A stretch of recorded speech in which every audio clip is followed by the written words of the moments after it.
வாழ்க வளமுடன். என ஈன்ற தாய் தந்தையை வணங்கி, அருள் நிறை ஆசான் மகரிஷி ஐயா அவர்களை வணங்கி, நமக்குள் உறைந்து நிற்கும் இறையாற்றலையும் இத்தொடரை இத்தொடரில் தலைமையாக கொண்டு இயக்கியும் இயங்கியும் வரும் நன்மணி ஐயா உள்ளிட்ட அருட்தொண்டர்கள் அனைவரையும் வணங்கி மகிழ்கிறேன். என்னை பற்றி ஒரு அறிமுகம் சொல்லணும் அப்படின்னா, மகரிஷியோட அமுத கடல்ல பூனை சுவைத்தது போல ஒரு துளி சுவைத்தவள் அப்படின்னு மட்டும்தான் சொல்லலாம். ஒரு துளி அமிர்தம் என்பதை அறிந்தவள், அவ்வளவுதான். இந்த தடத்துக்கு என்னை பற்றி அறிமுகம் இவ்வளவுதான், போதும். நான் இப்போ சமீபத்துலதான் இந்த புக்கு வாங்கினேன். அப்படி வாங்கும்போது அம்மா கிட்ட பேசினேன்.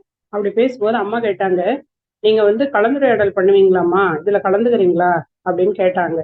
எனக்கு அவங்க கேட்ட உடனே ரொம்ப மகிழ்ச்சி, ரொம்ப ரொம்ப சந்தோஷம். சரி, நமக்கு ஒரு வாய்ப்பு கிட்டுது பார்த்தீங்களா அப்படின்னு ஒரு சந்தோஷம். ஆனாலும் எனக்குள்ள ஒரு சின்ன ஒரு பயம், எப்படி கலந்துரையாடல் பண்ண போறோம் அப்படின்னு சொல்லி. இந்த தடத்துக்கு நான் புதுசு, இதுல சான்றோர்கள் நிரம்பிய தடம், இந்த அளவுக்கு நமக்கு ஆழம் இருக்குமோ அப்படின்னு ஒரு 2-3 கேள்வி எனக்குள்ள போய் நேர்ந்தது.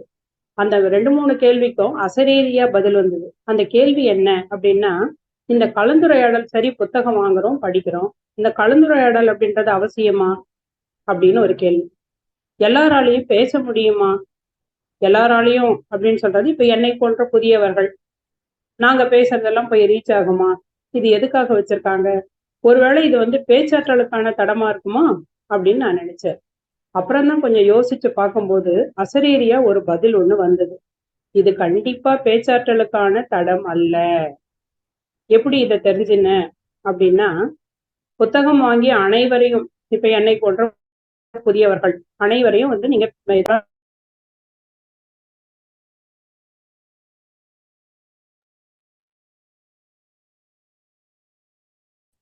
இது பேச்சாற்றலுக்கான அப்படின்றத நான் தெரிஞ்சுக்கினேன். அப்ப எப்படி இப்ப எங்களை மாதிரி ஆட்கள் எல்லாம் பேசுறது போய் எல்லார் மனசுலயும் ரீச் ஆகுமா அப்படின்னு ஒரு சந்தேகம் எனக்குள்ள வந்தது. அப்படி வரும்போதுதான் அதுக்கும் ஒரு பதில் உள்ள இருந்தே கிடைச்சதுங்க. மகரிஷி ஐயா ரொம்ப தேடி தேடி தேடி தேடி மிகவும் ஆராய்ச்சி செய்து செய்து செய்து ஒவ்வொரு தவத்தையும், ஒவ்வொரு தத்துவத்தையும், ஒவ்வொரு சிந்தனைகளையும், ஒவ்வொரு பயிற்சியையும் ரொம்ப தேடி தேடி கொடுத்துருக்காங்க. இப்போ நம்ம மகரிஷி ஐயாவோட கருத்துக்களை போய் வெளியில சொல்றோம் அப்படின்னு வச்சுக்கோங்க, அது நம்மள சொல்லும் போது சரிங்க பார்க்கலாம் அப்படின்னு தட்டி கழிக்கிறாங்களே தவிர, ஆனா இதை ஸ்ட்ராங்கா மறுக்கிறதுக்கு யாருக்கும் மனம் இல்லைங்க. ஏற்க முடியாதவர்கள் கூட மறுக்க முடியவில்லை என்பது நம் அறிந்த உண்மை. இது நமக்கு கிடைச்ச வெற்றி, இந்த உலகுக்கு கிடைத்த வரப்பிரசாதம் அப்படின்னே சொல்லலாம். சரி, அப்ப எனக்கு கிடைச்ச பதில் என்ன அப்படின்னு பார்க்கலாமா? எல்லாராலையும் பேச முடியுமா?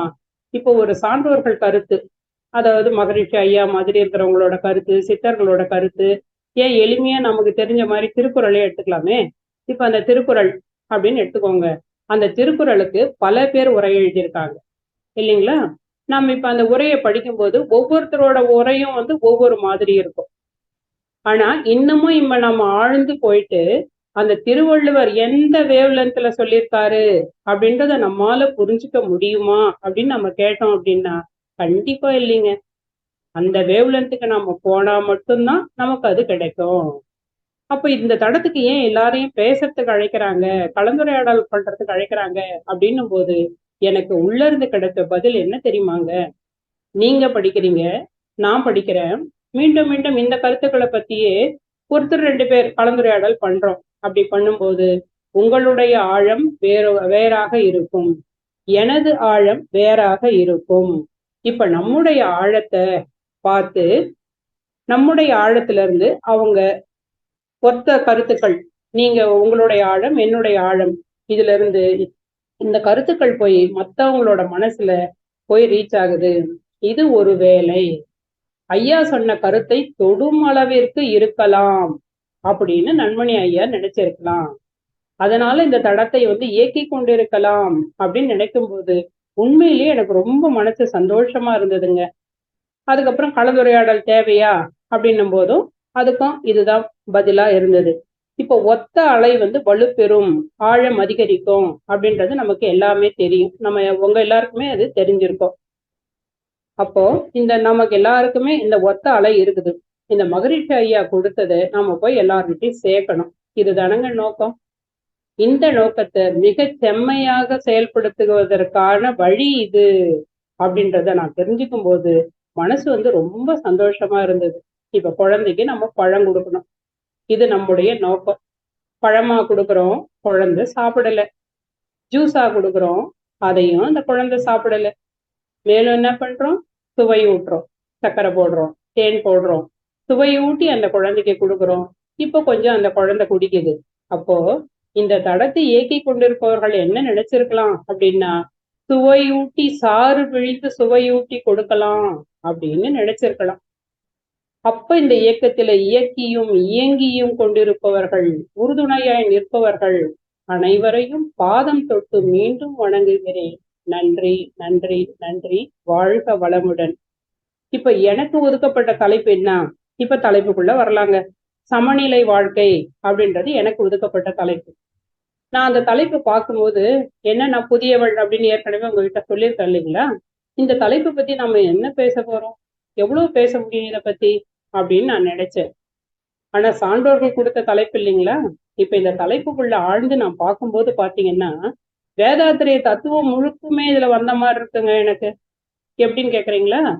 இந்த சமநிலை வாழ்வு அப்படின்றது ஐயா அதுல சொல்லுவாங்க, புறவாழ்வு அகவாழ்வு அப்படின்னு சொல்லுவாங்க. அது என்னங்க புறவாழ்வு? புறவாழ்வு அப்படின்னு எடுத்துக்கணும் அப்படின்னா, நாம இந்த யோக நிலையை பத்தி அறியாதவர்கள், வினையை சுமந்து வந்திருக்கிறோம், அந்த வினைப்பதிவில் சுழன்று கொண்டிருக்கிறோம். இப்ப அந்த நிலைமையில இருக்கிறவங்க எல்லாருமே, இந்த தடத்தில் இருப்பவர்கள் கூட முதல்ல நாம இருந்த நிலைமையை நாம நினைச்சு பார்த்தோம் அப்படின்னா, முற்றிலும் புறவாழ்வு நிலையாக மட்டும்தான் நாம இருந்திருக்கோம். அது புறவாழ்வு. அதாவது உடலை பற்றிய எண்ணம், தன்முனைப்பு, எத்தனையோ இன்னும் சொல்லினே போகலாம், அதெல்லாம் இருக்கும். இப்ப அகவாழ்வுன்னா என்னங்க அப்படின்னா, அகவாழ்வு என்பது அகத்தவம், தன்னிலை அறிதல், தவம், தத்துவ விளக்கம், விளைவறிந்த விழிப்பு நிலை, இதையெல்லாம் தெரிஞ்ச வாழ்வு அகவாழ்வு அப்படின்னு சொல்றாங்க. இப்ப சமநிலை அப்படின்னா என்னன்னா, இப்ப புறவாழ்வு மூட்டை கட்டி வந்திருக்கோம் இல்லைங்களா? வினைப்பதிவே தேகம் கண்டாய். இப்ப இந்த வினைப்பதிவுனாலதான் இந்த தேகம் எடுத்திருக்கோம். இப்ப இந்த வினைப்பதிவுனால நம்ம இந்த பூமியில பிறந்துட்டோம். கண்டிப்பா பிறவி பெற்ற முடிச்சுட்டு நம்ம போய் ஆகணும். அதுக்காக வந்திருக்கோம் இல்லைங்களா? இப்போ சமநிலைக்கு வரணும். அப்ப சமநிலைக்கு வந்தா போதுமா? நம்ம பிறவி பெற்று அடைய வேண்டாமா அப்படின்னா, மகரிஷி ஐயா சொல்றாங்க, உங்களை இந்த கரையில இருந்து முழுசா அந்த கரைக்கு இழுக்க முடியாதுங்க. ஏங்க முடியாது? என்னால முடியும். முடியும் என்றால் நான் வழி கூறுகிறேன். வாருங்கள், வாழ்த்துக்கள், வாழ்த்துக்கள், வாழ்த்துக்கள். உங்களால முடியும்னா ரொம்ப ரொம்ப சந்தோஷம். சரிங்க, என்னால அந்த அளவு கடக்க முடியலங்க. கடக்க முடியலையா? இப்ப இந்த கருத்துக்கள் எல்லாம் உள்வாங்கிக்கோங்க. புறவாழ்வு கருத்துக்கள் எல்லாம் உள்வாங்கி அதையெல்லாம் அகவாழ்வுக்கு அப்படியே மாத்திடுங்க. இப்ப நீங்க ஒரு சமநிலையில இருப்பீங்க. அது என்னங்க சமநிலை? இப்ப உணவுல சமநிலை நமக்கு தெரியும். சமச்சீர் உணவு அது உடலை கெடுக்காது. இப்ப நிதி நிலைமையில சமநிலை அப்படின்னு வச்சுக்கோங்க. அந்த நிதி நிலையில சமநிலை வரும்போது பொறாமை, போட்டி, பேராசை, கடும்பற்று இதெல்லாம் வராது. இது தெரியும். நம்ம காய்கள் எடுத்தவங்க எடுக்கும்போது ஒரு கருத்தை ஒண்ணு சொல்லுவாங்க. உங்களுக்கு எல்லாருக்குமே இது தெரிஞ்ச விஷயம்தான். மறுபடியும் ஒரு நினைவூட்டல். இந்த நினைவூட்டலுக்கு அப்படின்னு நினைக்கும் போது எனக்கு ஒரு சின்ன இது ஞாபகம் வந்தது. இப்ப மகரிஷி ஐயாவோட கருத்துக்கள் உங்களுக்கு தெரிஞ்ச கருத்து தான், எனக்கு தெரிஞ்ச கருத்து தான். இதை மீண்டும் மீண்டும் நம்ம சொல்லும் போது, இப்ப நம்ம வீட்டு குழந்தை பேசுது இல்லையா? அந்த பேசுற பேச்சைய நம்ம முன்னிலையில தான் பேசும் அந்த குழந்தை. ஆனா நாம ஒருத்தருக்குள்ள ஒருத்தர் அதை சொல்லி சொல்லி மகிழ்வோம். உங்களுக்கும் தெரியும், எனக்கும் தெரியும் அது.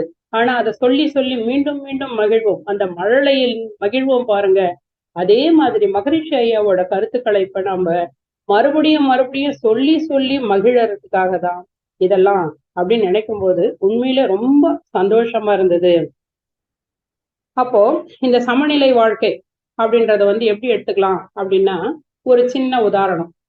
சீசா அப்படின்னு எடுத்துக்கலாம்னு வச்சுக்கோங்க. இப்ப சீசாவுல ஒரு பக்கம் அகநிலை வாழ்வு, இன்னொரு பக்கம் புறநிலை வாழ்வு. இதை வச்சுக்கோங்க. இப்ப இந்த அகநிலை வாழ்வு கூடிச்சு கொஞ்சம் கொஞ்சமா கூடினே போகுது அப்படின்னு வச்சுக்கோங்க. நாம வந்து முழுமையா வீடு பேரு அடையலாம். அதாவது இந்த பிறவி பெற்றை நாம கடந்துட்டோம் அப்படின்னு அர்த்தம். சரி, புறவாழ்வு இல்லைங்க, எனக்கு அகவாழ்வு வேண்டாங்க, புறவாழ்வோட நான் வந்து வாழ்க்கையை நல்லா அனுபவிக்கிறேன், நீங்க சொல்ற எதையும் நான் கேட்கல அப்படின்னா மீண்டும் வந்துதாங்க ஆகணும். இந்த பிறவி கடலை நம்ம கடக்கிற வரைக்கும் மீண்டும் மீண்டும் மீண்டும் மீண்டும் பிறவி எடுத்து வந்துதான் ஆகணும். அப்ப எந்த இடத்துலயாவது ஒரு இடத்துல நாம வந்து மாறித்தான் ஆகணும். மாறினாதான் முழுமை பேறு அடைய முடியும். இப்ப இந்த அகவாழ்வு புறவாழ்வு அப்படின்றது வந்து 100%. இது ரெண்டும் சேர்ந்து 100% அப்படின்னு ஐயா சொல்றாங்க. அப்போ அகழ்வாழ்வு கூடும்போது புறவாழ்வானது குறையும், புறவாழ்வானது கூடும்போது அகவாழ்வானது குறையும். இப்போ புறவாழ்வுல இருக்கிற கருத்தெல்லாம் மாத்தி அகவாழ்வுல போட்டுக்கோங்க, சமநிலைக்கு வாங்க அப்படின்னு சொல்றாங்க. இத பார்க்கும்போது எனக்கு வந்து ஒரு ஞாபகம் ஒண்ணு வந்தது. ஒரு நம்ம தினம் தினம் அன்றாட வாழ்க்கையில பார்க்கும்போது நிறைய சிக்கல்களை இப்ப நாம இன்னைக்கு பாக்குறேங்க. அதுல ஒரு சின்ன நிகழ்வு இப்ப நான் உங்ககிட்ட ஒரு பகிர்ந்துக்கலாம். எல்லாருக்கும் தெரிஞ்ச நிகழ்வு தான் இதெல்லாம். ஒரு சின்ன நிகழ்வு நான் உங்ககிட்ட பகிர்ந்துக்கலாம் அப்படின்னு நினைக்கிறேங்க. ஒரு கணவன் மனைவி ஒரு வீட்டுல, அந்த கணவன் வராரு, வந்து ஏம்மா டிஃபன் ரெடி ஆயிடுச்சா அப்படின்னு கேக்குறாரு. இதோங்க அப்படின்னு அந்த அம்மா இட்லி எடுத்துன்னு போய் சூடா வைக்கிறாங்க. வச்ச உடனே அவர் கேக்குறாரு, அறிவு இருக்குதா உனக்கு? எத்தனை முறை நான் சொல்லியிருக்கேன், எனக்கு இன்னும் ட்ரெயினுக்கு 6 நிமிஷம் தான் இருக்குது, இப்ப எடுத்துட்டு வந்து இப்படி சூடா இட்லி வச்சா மனுஷன் சாப்பிடுவேனா? வந்து பாய்ச்சிருக்குது பாரு எனக்கு.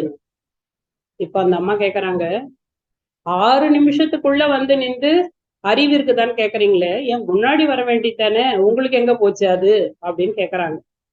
இப்ப இன்னும் இந்த அங்க கொஞ்சம் வார்த்தையை நீங்க போட்டுக்கலாம், இங்க கொஞ்சம் வார்த்தையை போட்டுக்கலாம், கூட்டிக்கலாம், குறைச்சிக்கலாம், இதெல்லாம் வந்து உங்க விருப்பத்துக்கு விட்டுறேன். இப்ப அந்த வீட்டுல ஒரு பெரிய பெண்மணியும் ஒரு அம்மா இருக்காங்க. அந்த அம்மா வந்து கேக்குறாங்க, என்னம்மா அங்க சத்தம்? இப்ப இவங்க 2 பேரோட கோவம் எங்க போகும்? அவங்க மேல போய் பாயும். இப்ப அவங்களுக்கு ஒரு பிணக்கு ஒண்ணு வந்துச்சா, இப்ப குழந்தை ஒண்ணு ஓடி வருது. ஓடி வந்து, அம்மா அம்மா எனக்கு இன்னைக்கு ஒரே டென்ஷனா இருக்குது, நான் இன்னைக்கு ஸ்கூலே போக மாட்டேன் அப்படின்னு சொல்லுது. இப்ப இந்த சூழ்நிலையில எவ்வளவு ஒரு மாற்றங்கள், அதாவது எவ்வளவு ஒரு வன்மையா இங்க நடந்திருக்குது அப்படின்னு பாருங்க. சரிங்க, இப்ப இன்னும் ஒரு காட்சியை நான் உங்ககிட்ட பகிர்ந்துக்க போறேன். அதே கணவன், அதே சூடான இட்லி, அந்த கணவன் கிட்ட இருந்து வர்ற அதே சூடான ஆவி பறக்கும் வார்த்தை வந்துச்சா. இப்ப அந்த பெண்மணி, அந்த அம்மா சொல்றாங்க, ஏங்க கோச்சுக்காதீங்க, நான் இட்லியை டிஃபன் பாக்ஸ்ல போட்டு தரேங்க, ட்ரெயின்ல தானே போறீங்க, அப்படியே சாப்பிட்டுடுங்க, இனிமேல் நான் இந்த மாதிரி நடக்காம பாத்துக்கிறேங்க அப்படின்னு சொல்றாங்க. இவங்க மனவளக்கலை அறிந்தவர்கள், அகத்தவம் அறிந்தவர்கள், அகவாழ்வு தெரிந்தவர்கள். அந்த அம்மா சொல்றாங்க. சொன்ன உடனே சரின்னு ஒத்துக்க முடியுமாங்க? முடியல. தன்முனைப்பு அங்க வருது. சரி, அங்க ஒரு 2 வார்த்தை வருது, வேணுன்ற வார்த்தையை போட்டுக்கலாம், வேணாம் இல்ல அமைதியாவது வருது. நீங்க அமைதின்னு போட்டாலும் உங்க விருப்பம், 2 வார்த்தையை போட்டாலும் அது உங்க விருப்பம். அந்த இடத்துல இப்போ ஒரு சுமூகமான நிலை ஒண்ணு வந்துச்சு. அவர் கிளம்பிட்டாரு அப்படின்னு வச்சுக்கோங்க. அவர் போறாரு, ட்ரெயின்ல போறாரு, அலுவலகத்துக்கு போறாரு, அவரோட வேலையை செய்யறாரு. ஆனா இந்த அம்மா வீட்டுக்குள்ள இருக்காங்க இல்லைங்களா, இவங்க மனசுக்குள்ள அன்னைக்கு முழுக்க எண்ணங்க ஓடும். அதே எண்ணம் மீண்டும் மீண்டும் மீண்டும் மீண்டும் வரும். அவர் வந்து கொஞ்சமா பேசல, நிறைய வார்த்தைகளை போட்டுட்டாரு. அவர் தரப்புல அவர் ஒரு நியாயத்தை வச்சிருப்பாரு அப்படின்னு வச்சுக்கோங்க. நிறைய நியாயத்தை வச்சிருப்பாரு, நிறைய பேசிட்டாரு. அப்ப அந்த அம்மா மனசுல வேலை செய்துனே இருக்கும்போது மறுபடியும் மறுபடியும் மறுபடியும் மறுபடியும் இதே எண்ணம் தான் வந்துனே இருக்கும். இப்ப சினம் வந்துடுச்சா, வஞ்சம் வந்துடுச்சா, அந்த அம்மா என்ன பண்றாங்க, வேலையெல்லாம் அப்படியே போட்டுட்டு அப்படியே உட்காந்து அகத்தவம் பண்றாங்க, மகரிஷி கிட்ட வேண்டுறாங்க, ஐயா இதுக்கு நீங்க ஒரு சுமூகமான தீர்வை கொடுங்க அப்படின்னு வேண்டுறாங்க. பிரபஞ்சம் எது கேட்டாலும் தருங்க, நம்ம எது கேட்டாலும் பிரபஞ்சம் தரும். இது வந்து சத்தியமான உண்மை, உங்க எல்லாருக்குமே இது தெரியும், நான் பெரியவள். அப்போ இவங்க உட்காந்து கேக்குறாங்க, எனக்கு அகத்தாய்வு பண்றாங்க, அகத்தவம் பண்றாங்க.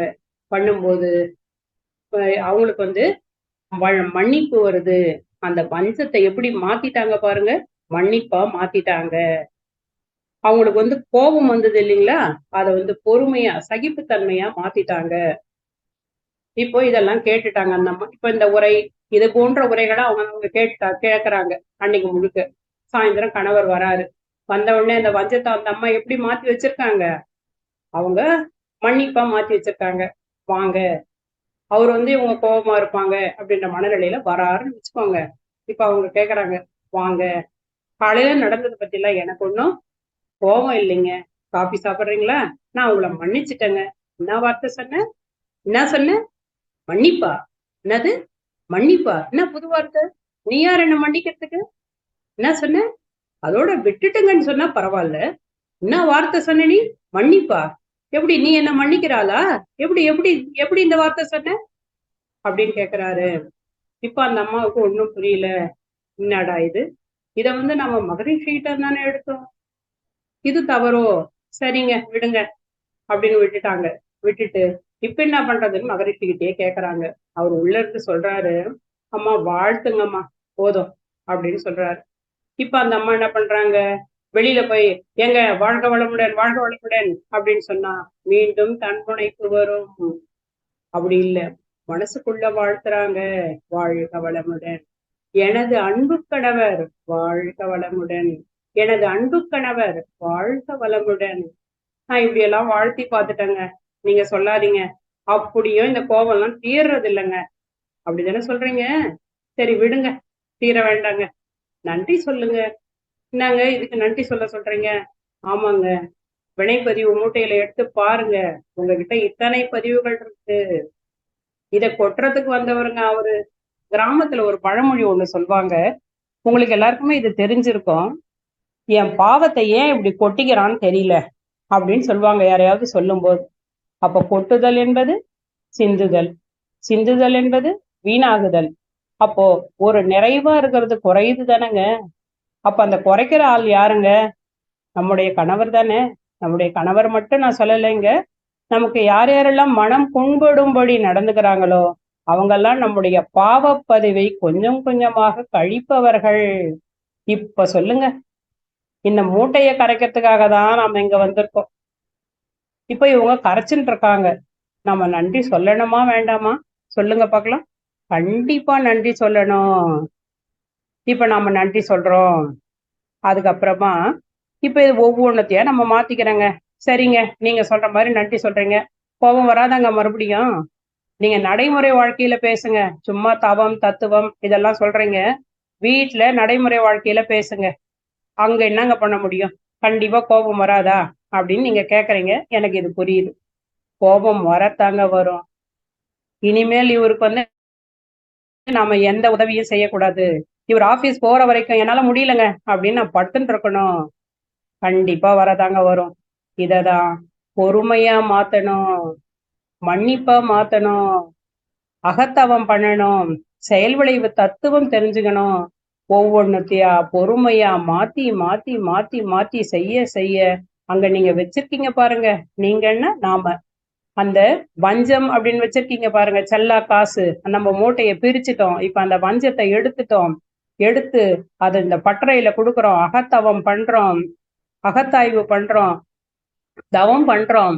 பண்ணி இந்த பட்டறையில கொடுத்து பல பல பல பல பலன்னு ஒரு டைமண்ட் ரிங்கு அந்த வஞ்சம் என்னமா மாறிச்சுங்க, மன்னிப்பா மாறிடுச்சு. அந்த பக்கம் போட்டுட்டங்க. எந்த பக்கம் போட்டுட்டோம்? அகவாழ்வுல போட்டுட்டங்க.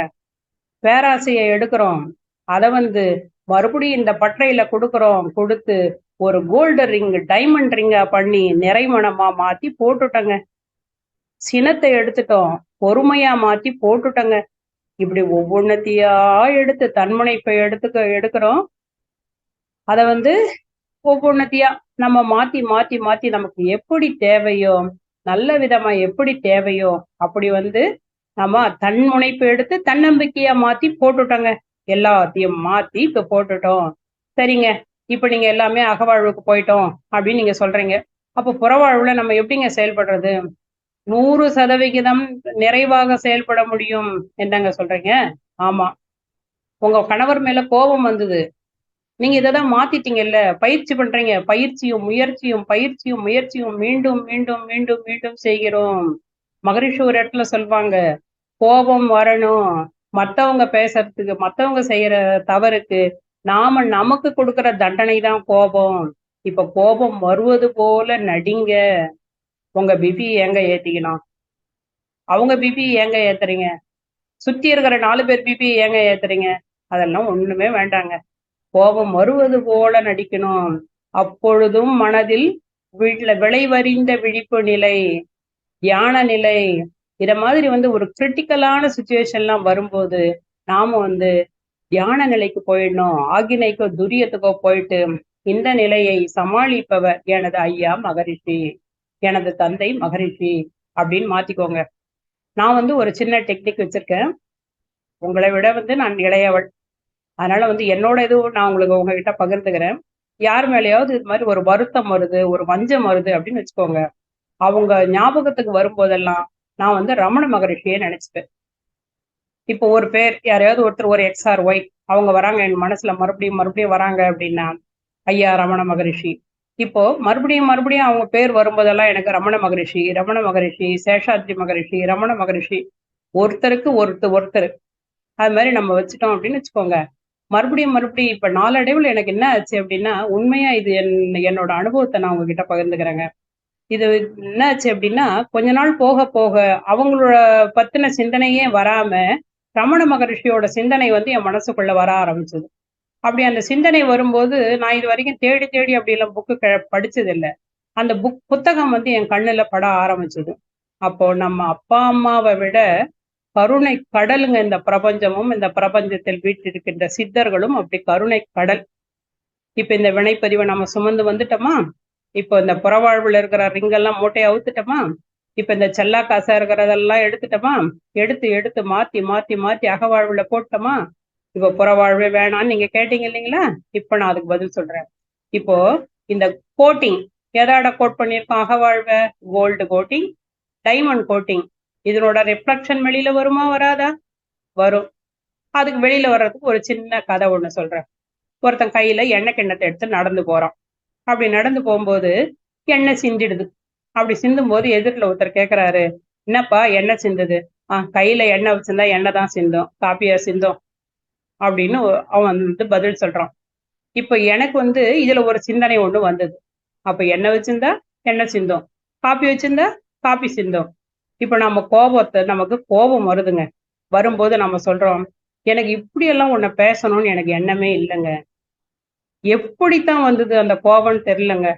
மடமடன்னு அத்தனை வார்த்தை வந்துடுச்சுங்க அப்படின்னு நம்ம சொல்றோம். இப்ப சொல்லுங்க, உள்ள என்னத்தை தேக்கி வச்சிருக்கோம்? அதுதாங்க வெளியில சிந்தியது அதுதான் ததும்பி கொண்டிருக்கிறது. அது வெளியில் சிந்தியது ஏதா அப்படி பட்ட உடனே வெளியில சிந்திடுச்சு பாருங்க. அப்ப உள்ள என்னங்க ததும்பணும்? என்ன ததும்பணும்? நம்ம சான்றோர்களுடைய கருத்துக்கள் ததும்பணும். வஞ்சம் ததும்ப கூடாது. எனக்கே தெரியல நான் பேசிட்டேன். ஒத்தாளைகள் வலுப்பெறும்ன்றது உங்களுக்கு தெரியும். இதுவும் நான் மன்றத்துல கேட்ட கருத்து தான். எனக்கு கோபம் வருது, என் குழந்தைய ஒரு அடி அடிக்கணும், கையை ஓங்கினேன். உங்களுக்கு அதே மாதிரியே ஒரு நாள் கோபம் வந்தது, உங்க குழந்தைய நீங்க கை ஓங்கினீங்க, கிட்ட கிடைச்சிருந்தா 4 அடி அடிக்கணும்னு நீங்க நினைச்சிருப்பீங்க. யாரும் பிளான் பண்ணிலாம் அடிக்கிறது இல்லைங்க. அப்படி அடிக்கணும்னு நினைச்சிருப்பீங்கன்னு வச்சுக்கோங்க. இப்போ கை கெட்டுற தூரத்துல உங்க இலையும் உங்களோட எண்ணாலையும் என்னோட எண்ணாலையும் ஒன்னா சந்திச்சுது. நீங்க ஒரு 4 அடி அடிக்கணும்னு நினைச்சீங்களா? அவர் ஒரு 2 அடி அடிக்கணும்னு நினைச்சாரா? நான் ஒரு அடி அடிக்கணும்னு நினைச்சேனா? எல்லாமா சேர்ந்து தம் தம் தம் தம் தம் தம்னு எத்தனை அடி விழுந்தது? 15 அடி விழுந்தது. அப்போ ஒத்தாளைகள் வலுப்பெறும். அப்ப நம்ம என்ன அலைகளை எப்பவுமே எப்படி வைக்கணும்? நாம எண்ணத்துல கவனமா இருக்கணும். அந்த எண்ணம் தான் சொல்லாகுது. அந்த சொல்லுல கவனமா இருக்கணும். அதுதான் செயலாகுது. அந்த செயல் தானே நமக்கு வினைப்பதிவாக கருமையத்தில் பதிவாகிறது. மீண்டும் மீண்டும் நாம சொல்லி பார்த்துக்கணும். இது நாம நமக்காக மட்டும் சேர்க்கிற சொத்து இல்லைங்க. நம்ம அன்பு குழந்தைகளுக்கும் சேர்க்கிற சொத்துங்க. வெளியில இருக்கிற எந்த சொத்தும் வேணாங்க.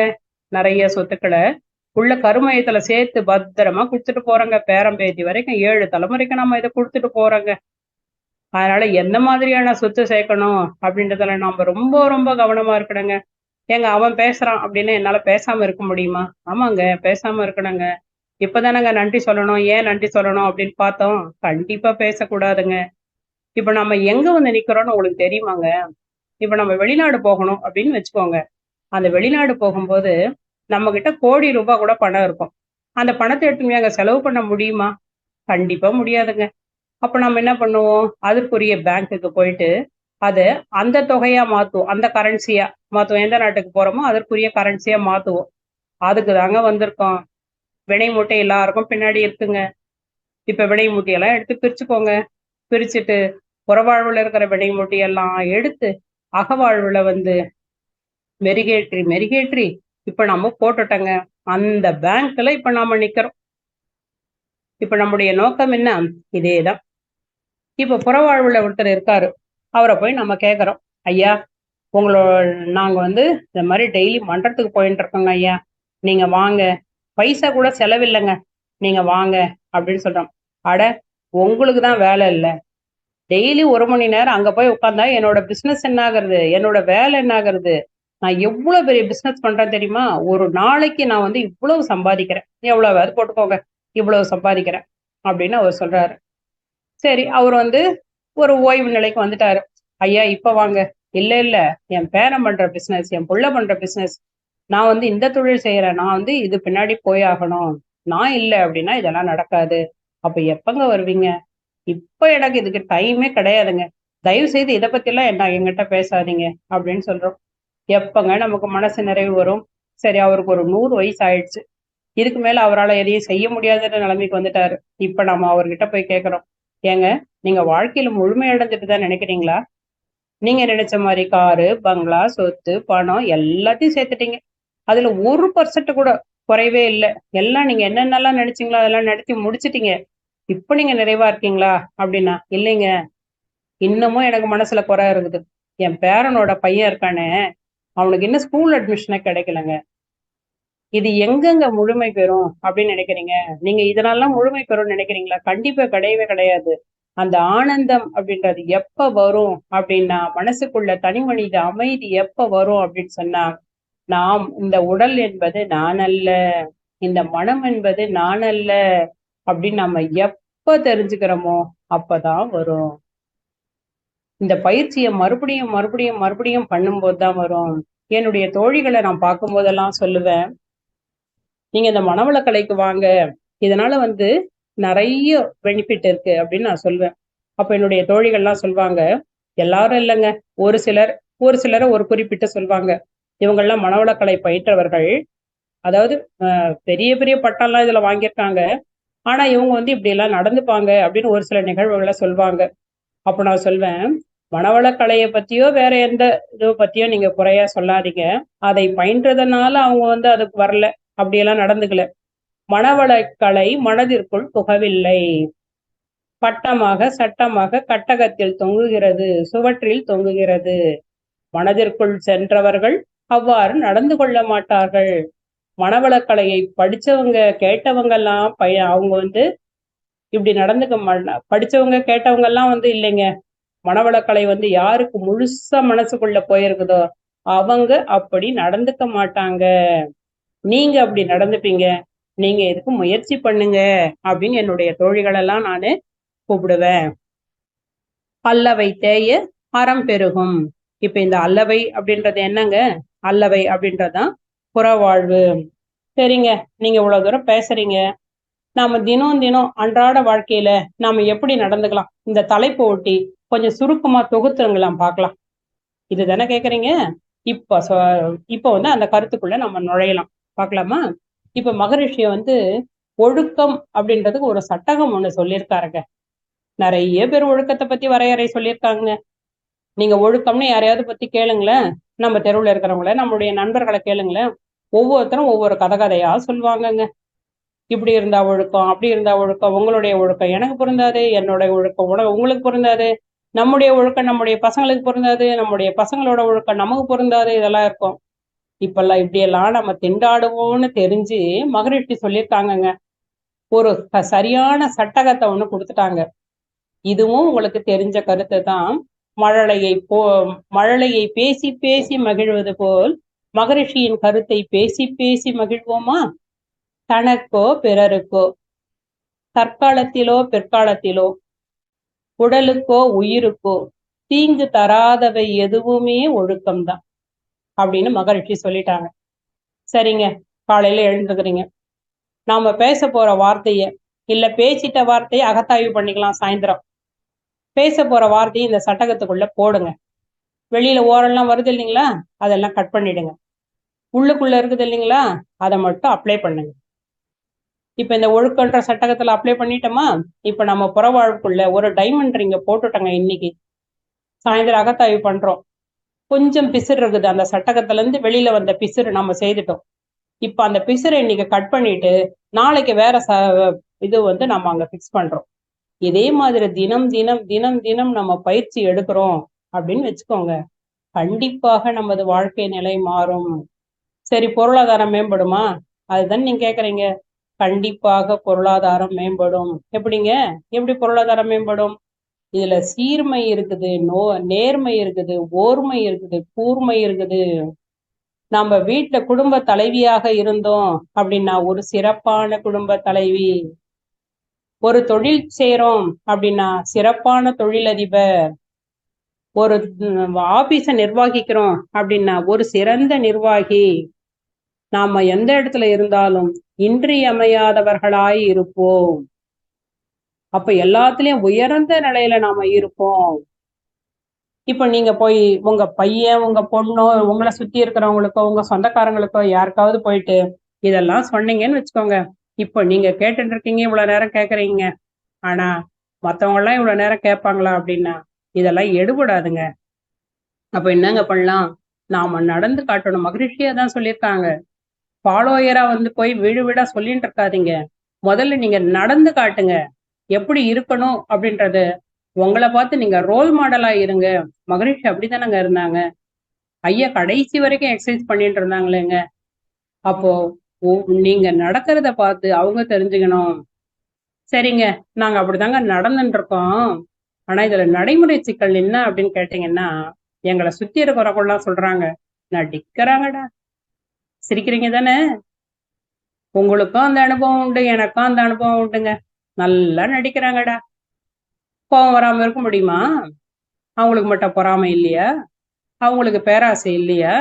எல்லாம் இருக்கும். ஆனா நடிக்கிறாங்க. இருக்கட்டங்க. அந்த நடிப்பு நடிப்பு இல்லை, உண்மை அப்படின்றத அவங்க கண்டிப்பா தெரிஞ்சுப்பாங்க. அப்படிப்பட்டவங்களை என்ன பண்ண போறோம்? தவத்துல வாழ்த்துறோம். நம்ம எதிரியாக நினைப்போரும் மனம் திருந்தி வாழ கருணையோடு வாழ்த்தணும். அந்த மகரிஷி ஐயா அதை முதல்ல நான் அதை காதுல புதியவளா இதுல நுழையும் போது, அதுல காதுல கேட்கும் போது எனக்கு மனசு வந்து அப்படியே பொங்கி ஆனந்த கண்ணீர் வருங்க. கருணையோடு வாழ்த்துவோம் அப்படின்னு சொல்லுவாங்க. அப்ப அந்த மண்டத்துல ஒரு பெரியவர் ஒருத்தர் இருப்பார். அவர் சொல்வாரு, நீங்க இப்படி வாழ்த்த வாழ்த்த அந்த இடத்துக்கு ஆள் இல்லாத நிலைமை வரணும் அப்படின்னு சொல்லுவாங்கங்க. அது ஏறக்குறைய வந்து அந்த மாதிரி ஆள் இல்லாத நிலைமையெல்லாம் வந்திருக்குதுங்க. இப்ப இந்த இடத்துல எல்லாம் நின்று மகரிஷி ஐயாவுக்கு அப்படி ஒவ்வொரு படிநிலையும் நம்ம ஏறும் போதெல்லாம் மகரிஷி ஐயாவுக்கு நன்றி சொல்லணும், நன்றி சொல்லணும், நன்றி சொல்லணும் அப்படின்னு வந்து மனசு ரொம்ப சந்தோஷப்படுது. இப்ப இந்த சமநிலை வாழ்வு, அப்ப நாம வீட்டுல ஒவ்வொரு நாளும் இப்படி இந்த பயிற்சியை பண்ணினே வரோம். அப்ப கணவன் மனைவிக்குள்ள கண்டிப்பாக ஒரு இணக்கம் வரும். ஐயாவே சொல்வாங்க, முதல்ல நீங்க, அதுக்கப்புறம் உங்களுடைய குடும்பம், சுற்றம், ஊர், உலகு, அதுக்கப்புறம் தாங்க நீங்க சேவை செய்ய வரணும். நீங்க வந்து சேவை செய்யறேன் அப்படின்னு வீட்டுல பிணக்கு ஏற்படுத்திட்டு எங்கேயும் வெளியில எல்லாம் வராதிங்க. கணவன் வர வேண்டாம், மன்றத்துக்கு வர வேண்டாம் அப்படின்னா உங்களால சமாதானம் பண்ணிட்டு வர முடிஞ்சா வாங்க, பிணக்கு நிலையோட எங்கேயும் வராதிங்க அப்படின்னு சொல்லுவாங்க. அப்போ ஒவ்வொரு நாளும் நம்ம பேசுற வார்த்தைகளை வந்து, செய்யற செய்கைகளை வந்து விழிப்பறிந்த விளைவு நிலையை தெரிஞ்சு நம்ம செய்யறங்க. இந்த ஒழுக்கன்ற பிரேம வந்து எப்பயுமே கழுத்துல மாட்டிக்கிறேங்க. அதுல போட்டுதான் நம்ம பேசுறோம். 32 பள்ளி எதுக்கு இருக்குதுன்னு நினைக்கிறீங்க? இந்த வார்த்தைகளுக்கு அது கோட்டைங்க. அதுக்குள்ள போட்டு அந்த கோட்டையை மீறி எல்லாம் சீக்கிரமா வெளியில வரக்கூடாது. ஒரு முறை ரிகர்சல் பார்த்ததுக்கு அப்புறம் தான் வார்த்தையை வெளியில விடுங்க. இப்ப சண்டை வருமா? வராது. நம்ம குழந்தைய நம்ம பாக்குறோம். அந்த குழந்தை வந்து நாளடைவுல நாம பேசுற மாதிரி இல்லைங்க, நாம நடந்துக்கிற மாதிரி அந்த குழந்தை நடந்துக்கும். நம்ம பேசுறது ஒண்ணு, செய்யறது ஒண்ணா இருந்ததுன்னா எல்லா இடத்துலயும் கண்டிப்பாக பிணக்கு வரும். எந்த இடத்துல எல்லாம் நமக்கு சந்தேகம் வருதோ, எந்த இடத்துல எல்லாம் நமக்கு வந்து இடர் வருதோ, அப்பெல்லாம் நம்ம ஐயாவை துணைக்கு கூப்பிடலாம். ஐயா ஓடோடி வருவாங்க. மகரிஷி ஐயா மட்டும் இல்லைங்க, அவருக்கு தொடர்புடைய அத்தனை சித்தர்களும் வந்து நமக்கு உதவி புரிவார்கள். இதெல்லாம் உண்மையிலேயே சத்தியம். இப்ப அன்றாட வாழ்க்கையில நம்ம இத மாதிரி ஒவ்வொரு நாளும் இப்ப இந்த மாதிரி பயிற்சியிலயும் முயற்சியிலயும் நடந்துக்கணும். தினம் தினம் சங்கல்பம் பண்ணிக்கணும். என்னை சுத்தி இருக்கிறவங்களுக்கு எல்லாருக்கும் இந்த ஆனந்தம் கிடைக்கணும். இப்ப தனி மனித அமைதி வந்துடுச்சு, குடும்பத்திலயும் அமைதி வந்துடுச்சு, ஊர்ல அமைதி வந்துடுச்சு, உலகத்துல அமைதி வந்துடுச்சு. இப்போ ஓருலக கூட்டாட்சி வருமா? உலக அமைதி வருமா? இதெல்லாம் தானே ஐயாவோட இலக்கு. இப்ப இந்த சமநிலை வாழ்க்கை அப்படின்னு எடுத்துக்கும் போது, நம்ம தவத்துல உட்கார்ந்துக்கும் போது எப்படி மனம் விரிவடைந்து விரிவடைந்து விரிவடைந்து விரிவடைந்து அப்படின்னு சொல்றோம் பாருங்க. அதே மாதிரி ஒரு சின்ன கல்ல தூக்கி கணத்துக்குள்ள போடுறாங்க. போட்ட உடனே அந்த வட்டமானது எப்படி பெருகினே போகுது. அதே மாதிரி இந்த சமநிலை வாழ்க்கை அப்படின்னு நினைச்ச உடனே எப்படி நம்ம பேச போறோம்? இதுல அப்படி என்ன கருத்து நம்மால கிரகிச்சுக்க முடியும்? சான்றோர்கள் நிறைய சொல்லியிருக்காங்க. நாம என்ன கிரகிச்சுக்க முடியும் அப்படின்னு நான் பயந்தங்க. ஆனா இது விரிவடைந்து விரிவடைந்து விரிவடைந்து போயினே இருக்குதுங்க. இது போய்கொண்டே இருக்குது. எங்க போகுது அப்படின்னா மகரிஷியோட அனைத்து தத்துவங்களும் இதுக்குள்ள வந்துட்ட மாதிரி எனக்கு ஒரு மகிழ்வுங்க. ரொம்ப ரொம்ப மகிழ்ச்சியா இருக்குது. என்னையும் இந்த அமுத கடலில் இணைத்து இந்த அரிய வாய்ப்பை நல்கிய அத்துணை நல்ல உள்ளங்களுக்கும் அருட்தொண்டர்களுக்கும் நன்றியும் வணக்கங்களும் உரித்தாகுக. அப்ப நாம தினம் தினம் இத வாழ்க்கையில பயன்படுத்தலாம். இப்ப நாம புற வாழ்வையெல்லாம் அகவாழ்வுக்கு மாத்திட்டோம். இப்ப சமநிலையில இருக்கிறோம். இதற்கும் மேல் நாம் முயற்சி செய்தால் மேலும் உயரலாம், வீடு பேற்றை அடையலாம் என்று கூறி இத்துணை நேரம் இந்த உரையை கேட்ட அனைவருக்கும் எனது பணிவான நன்றிகளையும் வணக்கங்களையும் கூறி விடைபெறுகிறேன். வாழ்க வளமுடன், வாழ்க வளமுடன், வாழ்க வளமுடன். நான் இத்தடத்திற்கு புதியவள். ஏதேனும் தவறு இருப்பின் மன்னித்தருள்க. வாழ்க வளமுடன், வாழ்க வளமுடன், வாழ்க வளமுடன். தியானமே யோகம், யோகமே ஞானம். வாழ்க வளமுடன் அம்மா, வாழ்க வளமுடன் அம்மா.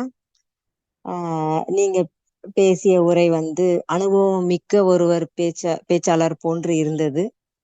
உங்கள் உரை தெளிவான நீரோடை போல் இருந்தது. புறவாழ்வு அகவாழ்வு பற்றி மிகவும் எளிமையான உரையாடல் மூலம் அனைவருக்கும் எளிதில் புரியும் வகையில் இருந்தது. பல உதாரண நிகழ்வுகளுடன் தலைப்பை மிக அழகாக இருந்ததம்மா. பிராக்டிகலா நீங்க பேசினீங்க. வேதாத்திரிய தத்துவங்கள் பலவற்றை சொல்லிட்டீங்கம்மா. மிக்க நன்றிம்மா. மிக சிறப்பாக இருந்தது உங்களுடைய உரை. அம்மாவோட உரையை தவநிலையிலிருந்து அனைவரும் வாழ்த்துவோம்.